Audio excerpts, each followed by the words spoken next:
sebuah topik kebaikan dan keburukan belajar atas talian bagi kanak-kanak.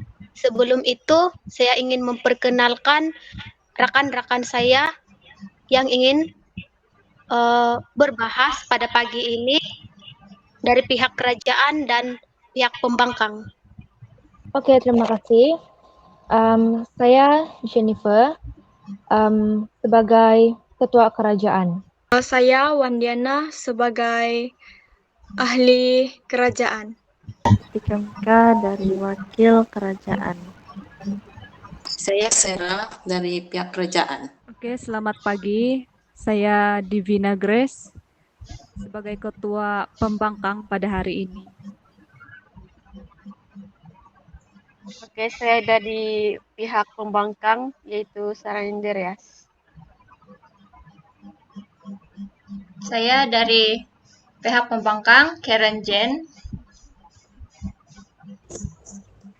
Saya Lina Alin dari pihak pembangkang. Terima kasih dari pihak kerajaan dan pihak pembangkang. Selamat pagi dan selamat sejahtera saya ucapkan kepada rekan-rekan yang berhormat dari pihak kerajaan, barisan pembangkang, dan seterusnya ahli-ahli dewan sekalian. Usul yang akan dibahaskan pada sesi kali ini keburukan belajar atas talian bagi kanak-kanak. Susulan dari penularan wabah COVID-19 pada masa kini, online kini diperluaskan dan kebanyakannya dari institusi pengajian tinggi, sekolah menengah rendah, dan termasuklah juga tadika dan prasekolah. Namun begitu, terdapat beberapa kebaikan dan keburukan dalam mengaplikasikan pembelajaran dalam talian, terutamanya kepada kanak-kanak. Adalah diharapkan agar ahli-ahli yang berhormat akan menumpukan hujah dan bidasan kepada usul tersebut.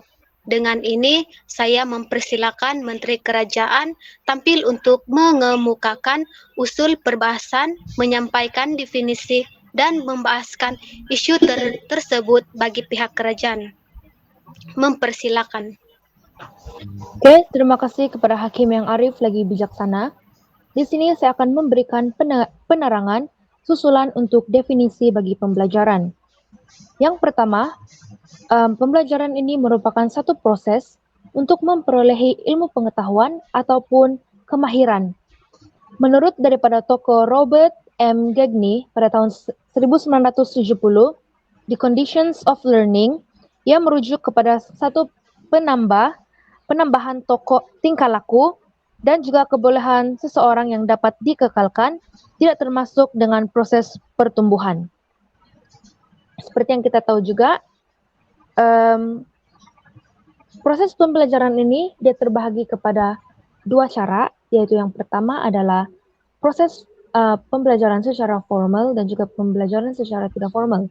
Jadi oleh yang demikian,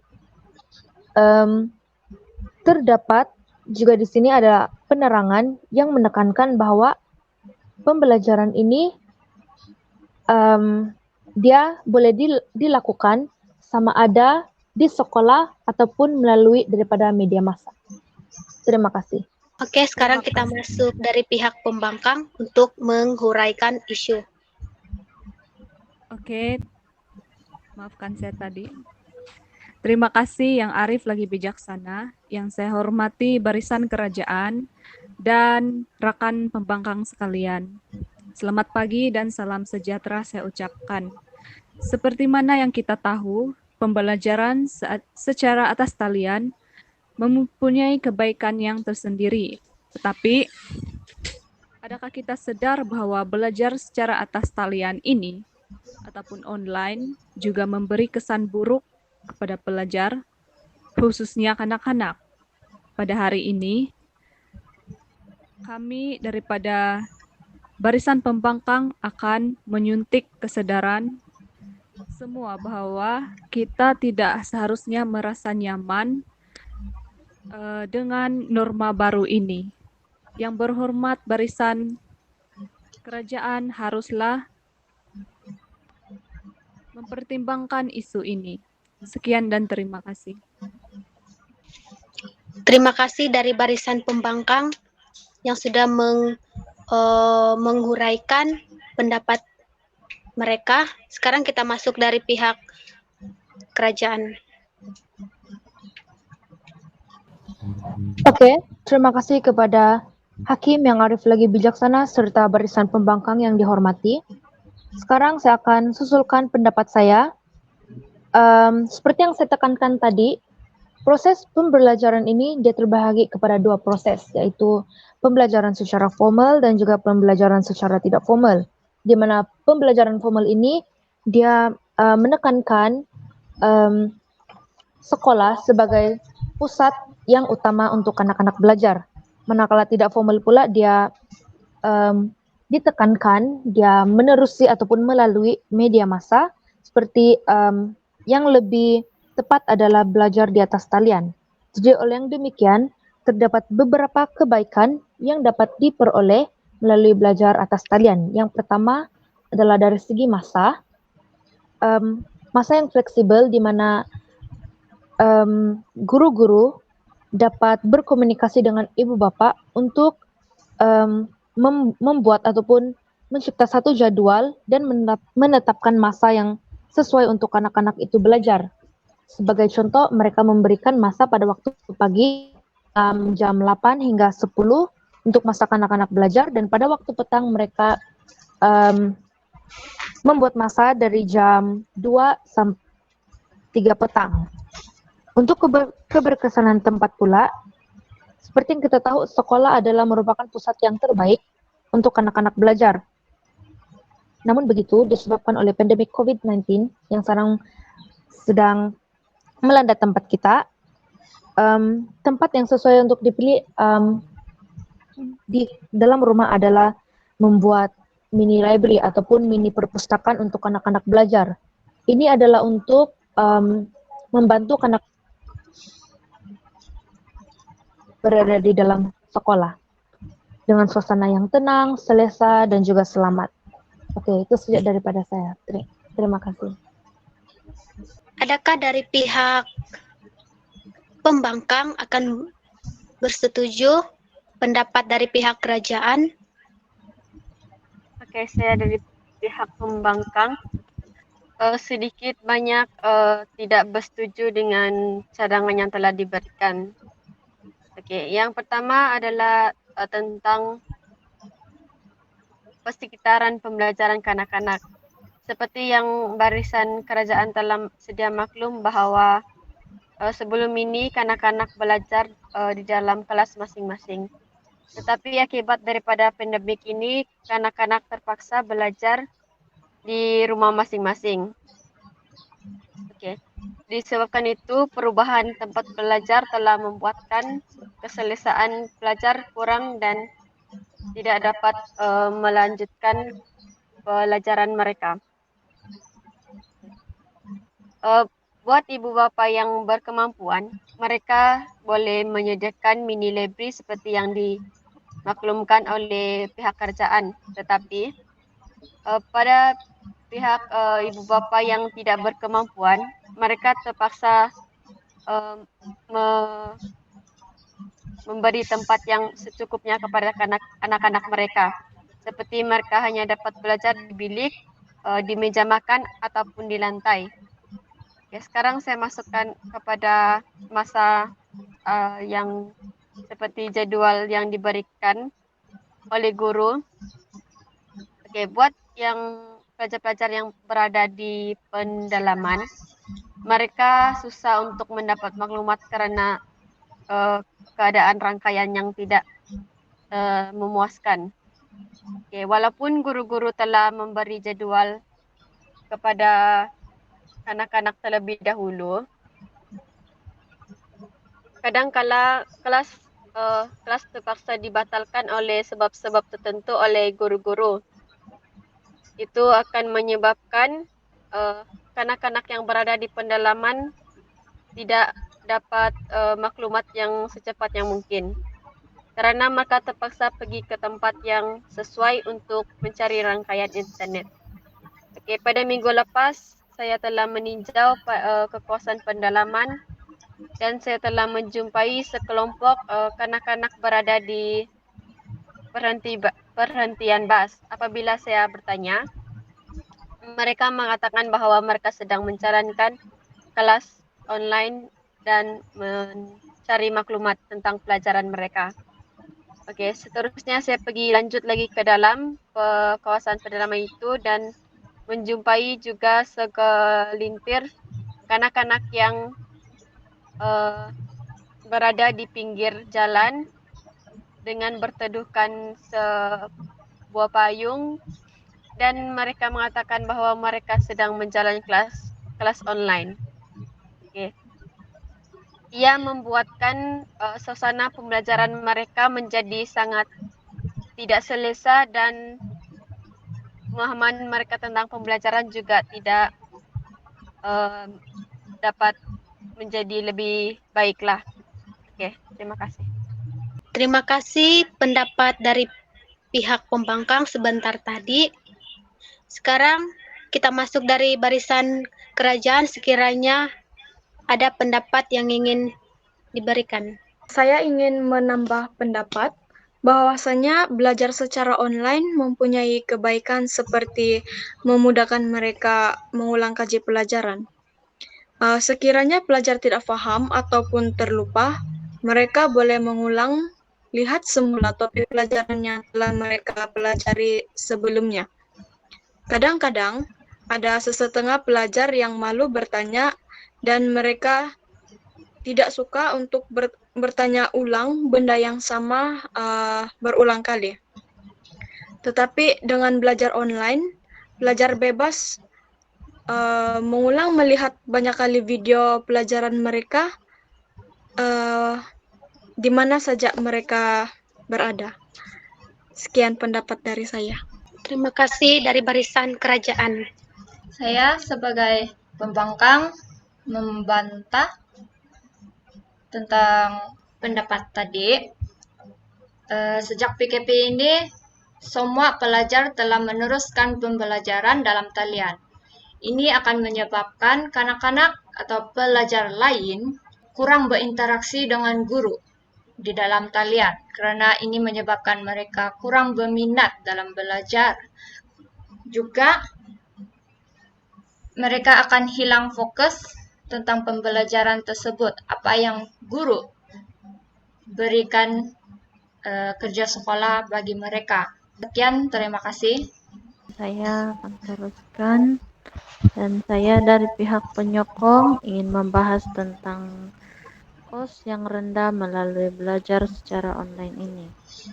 Oke, semenjak PKP, kos pembelajaran kanak-kanak ini dapat dikurangkan seperti perlu membeli buku dan alat tulis yang banyak. Dengan bantuan aplikasi pembelajaran seperti Zoom, Google Meet, dan Big Blue Button dapat meringankan beban ibu bapak daripada mengeluarkan kos yang terlalu banyak. Selain itu, belajar secara online dapat menjimatkan kos perjalanan dan kos sara hidup yang merangkumi 25% daripada jumlah kos pendidikan. Tambahan pula, pembelajaran secara online ini biasanya kurang mahal berbanding kos di sekolah seperti biasa. Itu saja dari saya. Ada lagi pihak yang ingin membantah dari barisan pembangkang? Saya dari pihak pembangkang ingin menambah keburukan tentang pembelajaran di atas talian, yaitu mengenai rangkaian internet. Kita sedia maklum bahwa di beberapa kawasan mempunyai rangkaian internet yang tidak memuaskan dan sangat lemah. Hal ini menyukarkan kanak-kanak dan ibu bapak terpaksa berjalan jauh untuk mencari rangkaian internet yang lebih baik. Ibu bapak juga harus membayar tambahan untuk menaik taraf ke internet yang berkelajuan tinggi. Ini menyukarkan kanak-kanak daripada keluarga yang kurang berkemampuan untuk belajar secara berkesan karena kekurangan kemudahan akses internet berbanding dengan mereka yang mampu membeli segala perisian serta internet yang berkelajuan tinggi. Bukan itu sahaja, gadget seperti komputer riba dan telepon bimbit dengan rangkaian internet tidak dapat dipisahkan karena kedua-dua hal ini amat diperlukan untuk menjalani pembelajaran di atas talian. Itu saja. Terima kasih dari pihak pembangkang. Sekarang kita masuk dari pihak kerajaan. Sekiranya ingin menambah sedikit pendapat. Oke, saya dari pihak penyokong ingin membahaskan tentang belajar secara online bagi pelajar. Oke, perbezaan antara pelajar yang tinggal di bandar dan pedalaman. Oke, di sini bagi yang pelajar tinggal yang di bandar senang untuk mengikut pembelajaran mereka karena dapat menyediakan kemudahan NASA seperti talian internet yang melaju, komputer atau telepon pintar supaya dapat melancarkan pembelajaran mereka semasa online. Selain itu, bagi yang tinggal di pedalaman,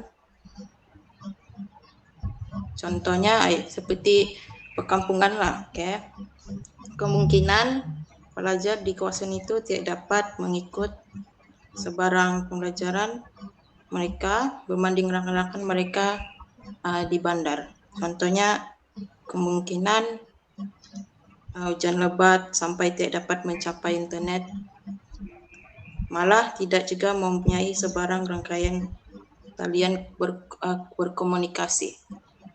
Oke, sekian dari itu saya. Terima kasih dari pihak kerajaan. Pihak kerajaan tadi sudah memberikan pendapat dari segi keburukan dan juga dari segi kebaikan. Sekiranya dari pihak pembangkang ada sedikit menambah ataupun ingin membahaskan dari pendapat dari pihak kerajaan tadi, saya ingin mempersilakan. Terima kasih Yang Arif. Oke, saya akan membahas tentang isu yang telah diberikan pada pagi ini, yaitu sebentar tadi ada daripada pihak kerajaan yang mengatakan bahwa perbezaan di antara pelajar yang berada di bandar dan juga luar bandar kan. Jadi di sini saya berharap agar pihak kerajaan mampu mempertimbangkan masalah inilah. Jadi isi saya pada hari ini ialah, saya akan mengutarakan isi saya yaitu belajar atas talian ini juga boleh memudaratkan kesehatan terutamanya kepada kanak-kanak. Sebagai contoh, apabila kanak-kanak terlalu berhadapan dengan laptop ataupun terlalu meluangkan masa dengan gadget, kanak-kanak akan mengalami kerusakan mata, dan lebih buruk lagi, kanak-kanak akan ketagih menggunakan telepon pintar, di mana hal ini memberi impak kepada kesehatan mental mereka. Melalui apa yang saya perhatikan selama ini, ada ramai kanak-kanak yang menunjukkan tingkah laku yang berbeza, yaitu seperti kuat marah dan suka melawan nasihat ibu bapa. Hal ini karena terpengaruh dengan media yang terdapat di dalam gadget. Melalui hujah kami daripada barisan pembangkang tadi, adakah pihak kerajaan terus berdiri atas sokongan untuk menjalankan pembelajaran atas talian? Atau adakah cara penambahbaikan daripada pelaksanaan pembelajaran atas talian ini? Semua persoalan kami ini tujukan kepada pihak kerajaan untuk mengutarakan isi ataupun pendapat daripada persoalan ini. Sekian dan terima kasih. Oke, terima kasih untuk pihak pembangkang. Oke, untuk merangkumi soalan yang diajukan oleh pihak pembangkang, pada pendapat saya adalah berdasarkan keadaan yang terjadi di negara kita pada saat ini, yaitu pandemi COVID-19, jadi adalah lebih baik jika pembelajaran atas talian ini tetap diteruskan, namun dengan beberapa tambahan penambahbaikan untuk anak-anak. Oke. Untuk cadangan saya sendiri adalah yang pertama ada dengan merancang pengajaran ataupun daripada pemilihan tajuk yang sesuai, yaitu kaidah pengajaran, penyediaan bahan pengajaran, persediaan nota daripada guru-guru, dan juga persediaan alat bantu ataupun media penyampai dengan lebih baik dan teliti. Seperti yang ditekankan di dalam proses pembelajaran dan pengajaran kanak-kanak, anak-anak adalah lebih gemar untuk belajar melakukan pembelajaran melalui bermain dan penggunaan berbagai teknik ataupun kaidah pengajaran supaya ia dapat menarik minat anak-anak untuk sentiasa berinteraksi secara langsung dengan guru-guru dan juga rekan-rekan ketika berada di dalam kelas atas talian. Yang seterusnya adalah mengambil kira perbedaan individu murid dari segi kecerdasan intelek, emosi, dan juga latar belakang. Seperti yang saya baru saja tekankan tadi, anak-anak lebih gemar belajar melalui bermain. Oke, yang terakhir adalah dengan memfokuskan bahan bantu mengajar dengan menggunakan teknologi supaya seiring dengan keadaan kelas alaf 21, yaitu abad 21. Jadi, untuk membulatkan pendapat bagi kami pihak kerajaan adalah lebih baik jika belajar atas talian ini tetap diteruskan dengan mengikuti cadangan yang telah saya berikan tadi. Jadi itu saja daripada saya dan saya kembalikan kepada Hakim. Thank you. Terima kasih atas pendapat dari pihak kerajaan tadi.